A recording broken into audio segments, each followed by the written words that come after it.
going on, guys? It's Seth back with another Defense Wins Fantasy, part of the Fantasy Holics Podcast Network. We are continuing on our breakouts and busts and players to watch. Currently in the NFC South, we're going to continue to go down the list. As I said already, the NFC South is what we're doing tonight. Got ahead of myself a little bit. Excited about some of these guys we're going to talk about. Did take a couple risks, and I will be honest about that, but looking at what we got going on, I feel good about having a few of these guys to keep an eye on, and that's where we're going to start. We're going to start with the Buccaneers. Now, they had a lot of turnover this offseason, a.k.a. Tom Brady decided to retire. And that's enough to make your team go from contender to pretender really, really fast. The other thing you can do is bring in Baker Mayfield as your quarterback. They hit it out of the park and got 2 for 2 on this wonderful situation. So what's that mean? It means that defense is probably going to be a little bit more valuable this year because they're going to be on the field a little more often. And that gives me as my breakout candidate defensive tackle Kalijah Cansey. Rookie defensive tackle Kalijah Cansey. I know. It's a rookie. It's a D tackle. I mean, what are you really going to get out of this guy? Came out of Pittsburgh. Undersized, shorter arms, but he's strong and explosive, and he's got a phenomenal motor on him. A motor that I could compare to Aiden Hutchinson from last year. He just does not quit. And, so the comparison is the Aaron Donald clone. I'm not going to shy away from that being a point of contention. He's not Aaron Donald, first and foremost. He's not. No one is Aaron Donald. He's an Aaron Donald clone because he went to Pittsburgh and his height and weight is very comparable. Also, they felt like he probably is undersized, but Aaron Donald was the same way, but they also drafted Aaron Donald a lot higher. He was a better prospect coming out.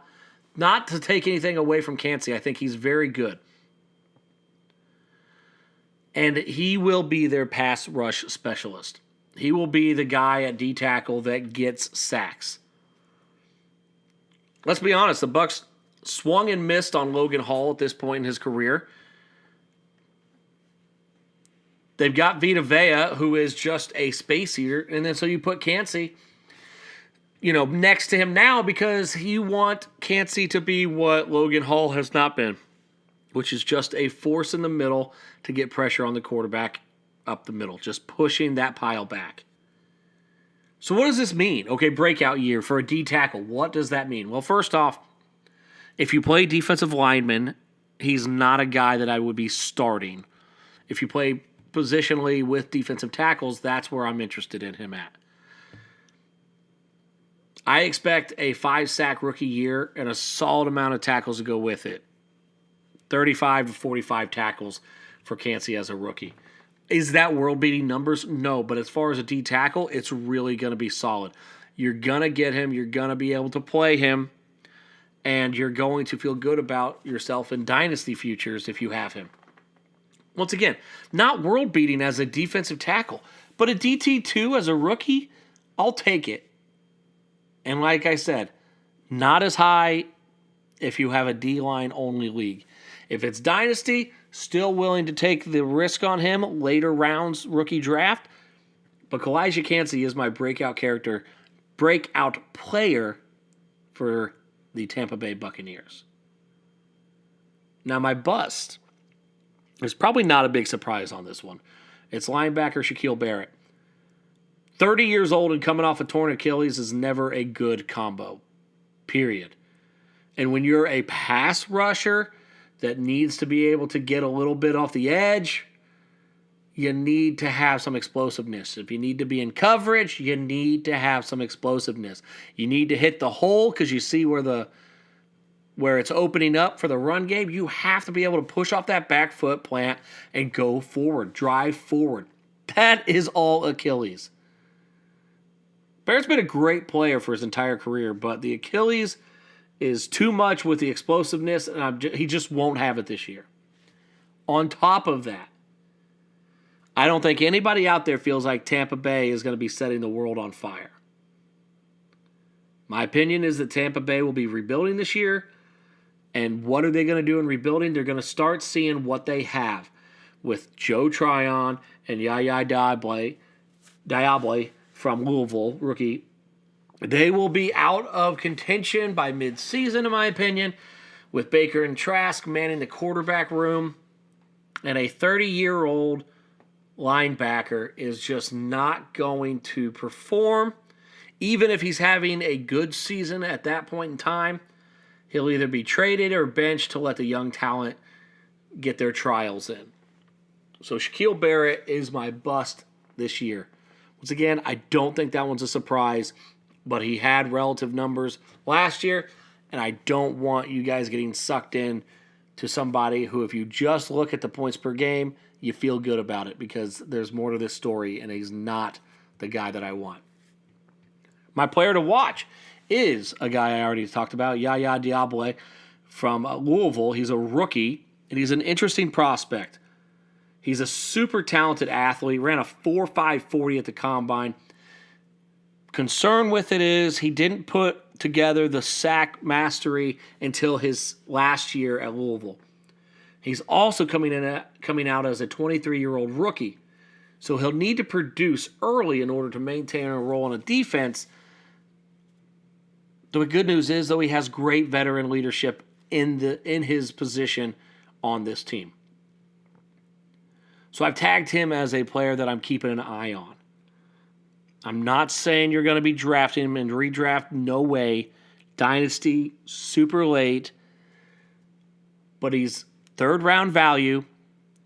Same value as Trenton Simpson. Same value as Drew Sanders. He's a guy that I am very, very interested in to see how he performs. And again, I think later in the season you're going to get an opportunity, if you don't early, to see how he plays and understand if he's going to be somebody for the future. But at this point in time, I just want to keep an eye on him and see where he is in the rotation, snap percentages, all that jazz. Moving on, we're going to talk about the New Orleans Saints.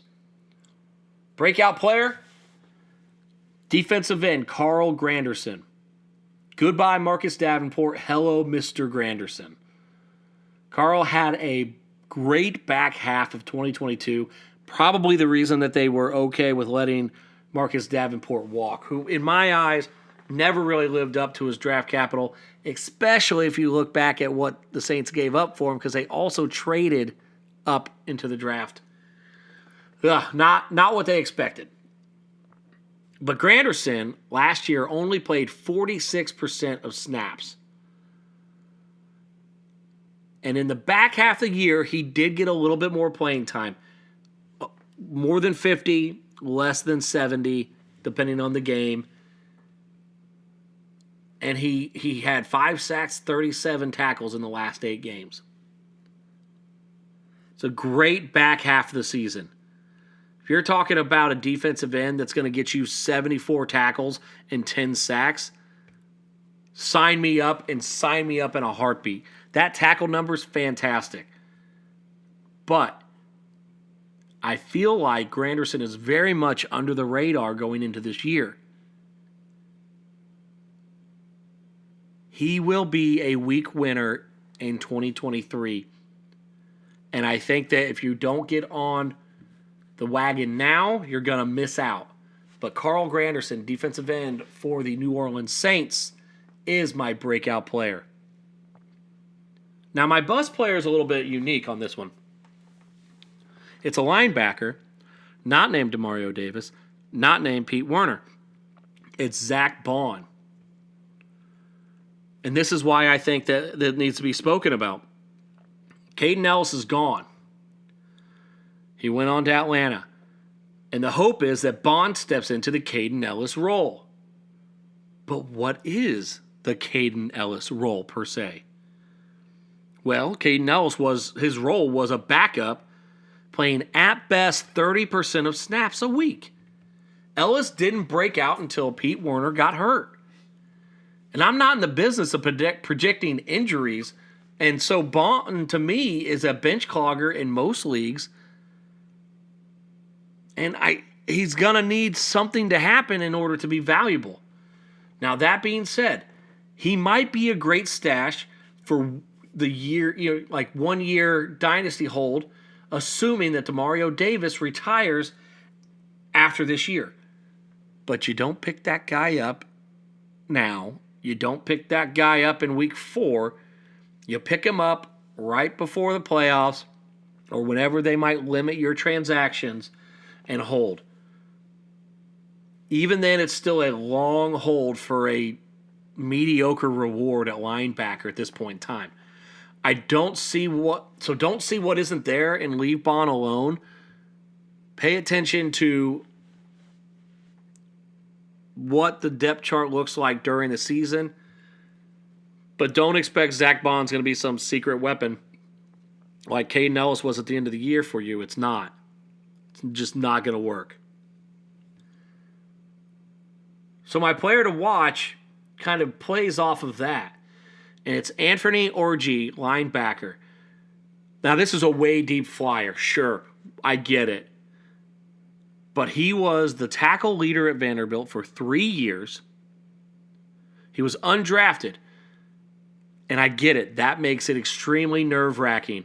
Anybody that was on the Jack Sanborn trade last year and was excited just got crushed during the offseason, like myself. Brutal, honestly, just the way that they buried him on the depth chart. But undrafted is a concern, but it's worth keeping an eye on.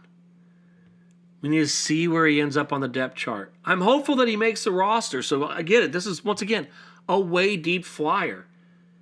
But if you can beat out some of these guys for a backup role in year 1, work his way through during the season, and if it's the case, keep tabs on him and hope that his value at the end of the season so that you can get him before he takes over for Demario Davis at that point.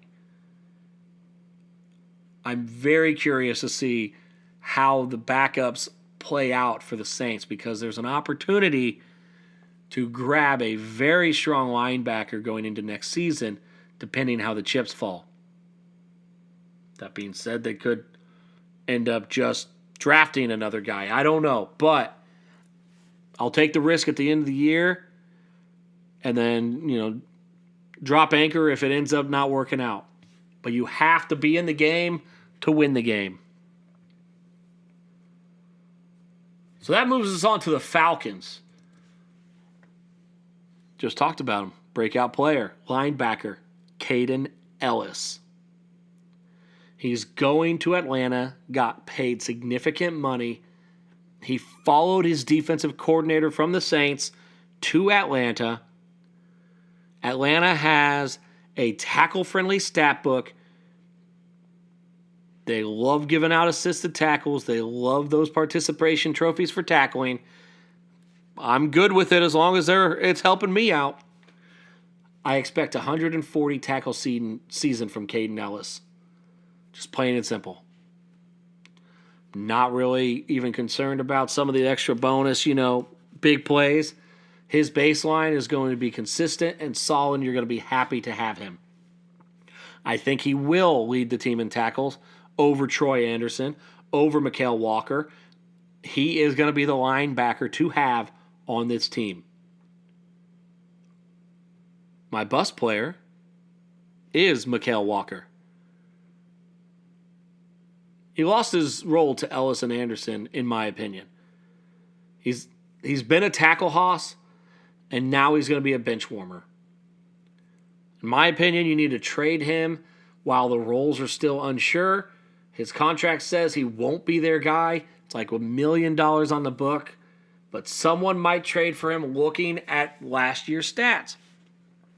This is the kind of guy that you take advantage of your IDP knowledge and listening to IDP podcasts and knowing what is actually going on to cut bait and get something for nothing when you trade a guy like Mykal Walker before the season starts and before they realize that they just got themselves a backup.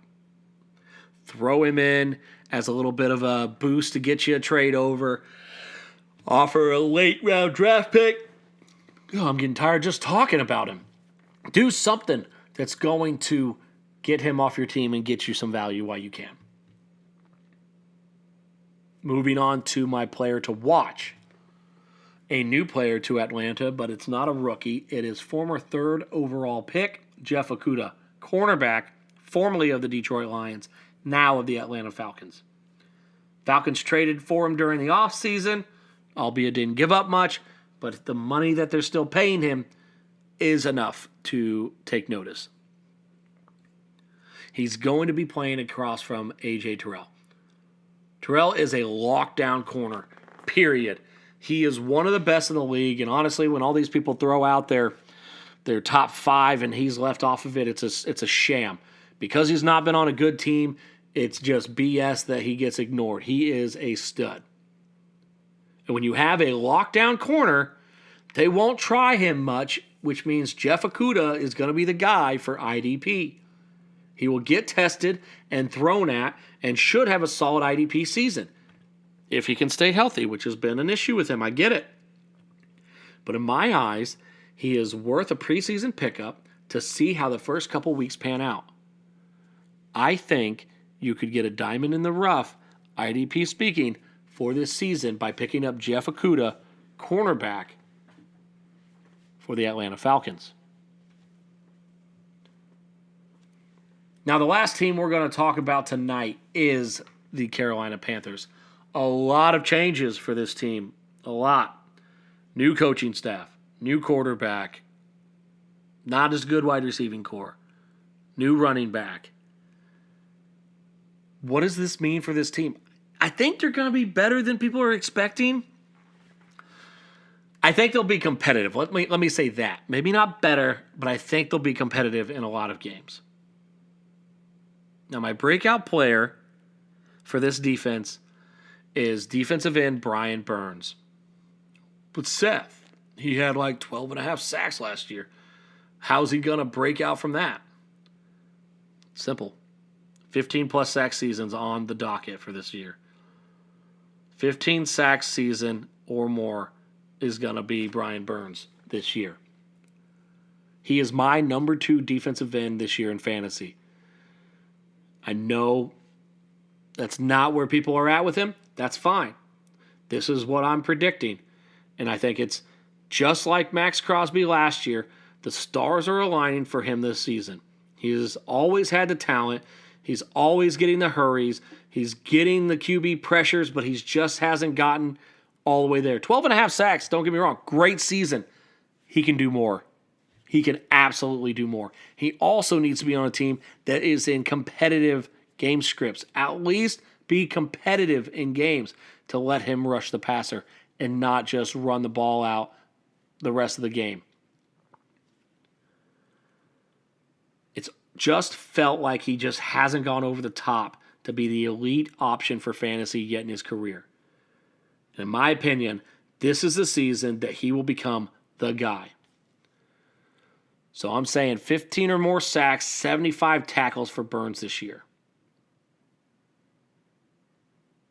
Now, my bust candidate is a guy that I've been a big fan of since he busted down the door his rookie year. This is safety Jeremy Chinn.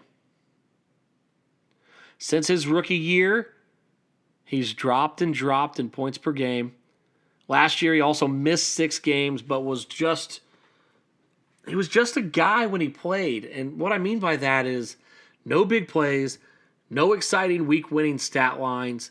He didn't kill you, but he didn't blow the doors off. You know, he didn't have you that week-winning performance ever.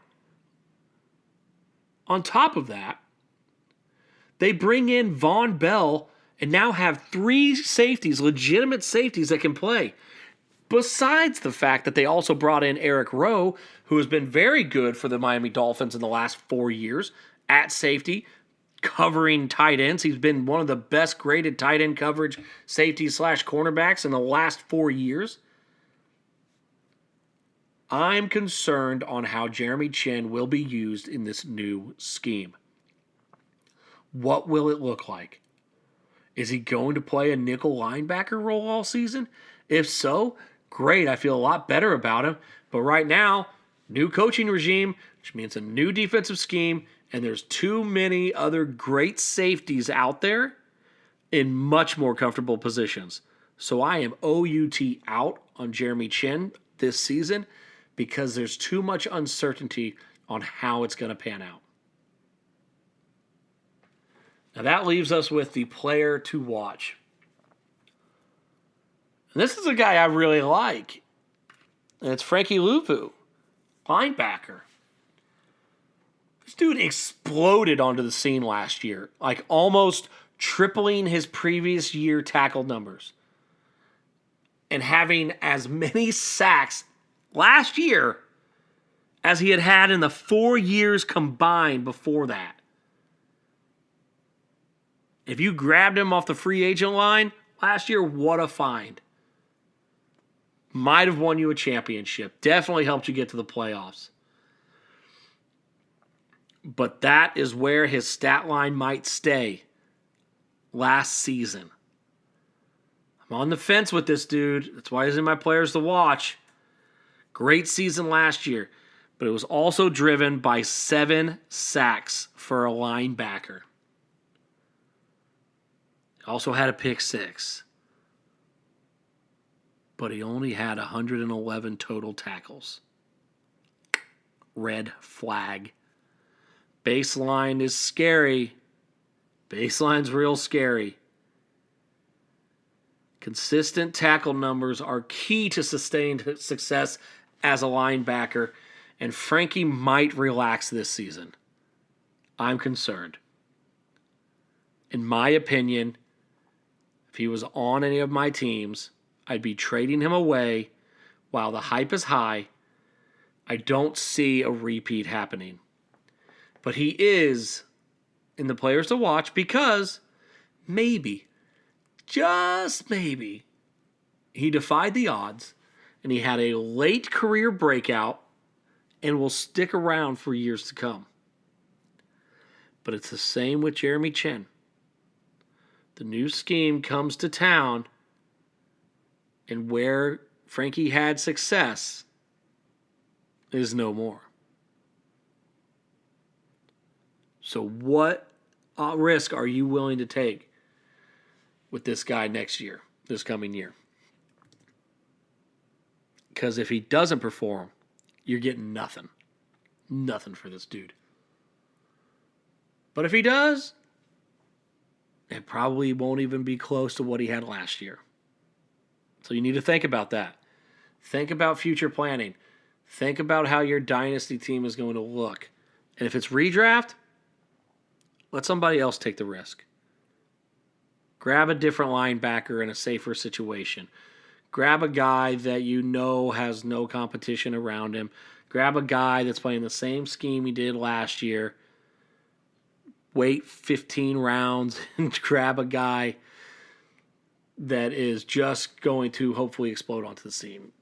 15 rounds is aggressive, obviously. But if it was up to me and you're talking about a Frankie Luvu or 5 rounds, 4 rounds later in Nakobe Dean, I'm taking Nakobe 100 out of 100. It's not even a question. If they were the same round, I'd still probably take Nakobe Dean. So just understand what needs to happen for Frankie to be successful this year and truly ask yourself if it's plausible that a guy that never had more than 2 sacks a season can magically have 7 and then not have regression the year after. And if he has regression on the sacks, he's going to have to get more tackles, which, by the way, he also tripled his tackle numbers. Regression is a fickle beast, but it's coming for Frankie Luvu. So that's it. That is the NFC South for you. We've got one more NFC division to go next week, and then we will be on to the AFC. We are getting so close to the flip of a coin, the kickoff, which now has new stupid rules, but more importantly, football being back. I'm ready for preseason. I'll take it. I'll take whatever at this point in time. Let's get it going. But pay attention to some of those preseason games. Watch the game. Don't look at the stat book. Stat book will skew you on who's actually relevant and playing because obviously they're playing the backups. But it is important to at least catch some glimpses of these guys on the field. Little eye test for you. Because at the end of the day, your offense will be flashy, but your defense wins fantasy. We'll see you guys next week.